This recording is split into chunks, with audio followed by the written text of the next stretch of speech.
Syederalun, ribuan umat muslim Tarekat Syaddariyah atau pengikut Habib Muda Sedagan di Kabupaten Nagaraya mulai rayakan Lebaran Idul Fitri 1443 Hijriah pada Sabtu 30 April 2022. Pelaksanaan Idul Fitri oleh jamaah pengikut Abu Pelengkung ditandai salat Id di Masjid Pelengkung Kecamatan Senagan Timur. Lebaran Idul Fitri jamaah Tarekat Syaddariyah dengan selesainya puasa 30 hari dalam bulan Ramadan serta masuknya 1 Syawal 1443 Hijriah. Bertindak sebagai khatib salat Id Tengku Raja Kembangan atau TRK, yakni sebagai anggota DPRA asal Nagaraya dan Imam Syed Syaikul.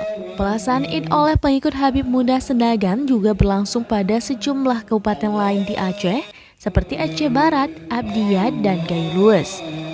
Cucu Habib Muda Sedagan Said Kamaruddin mengatakan, pelaksanaan Idul Fitri pada Sabtu berdasarkan hisab yang dilakukan sejumlah ulama pengikut Habib Muda Sedagan yang ada di Kabupaten Nagaraya. Tengku Raja Kembangan atau sering disapa TRK selaku khatib salat Id mengatakan, ribuan pengikut Abu Habib Muda Sedagan melaksanakan salat setelah melaksanakan puasa Ramadan 1443 Hijriah selama 30 hari.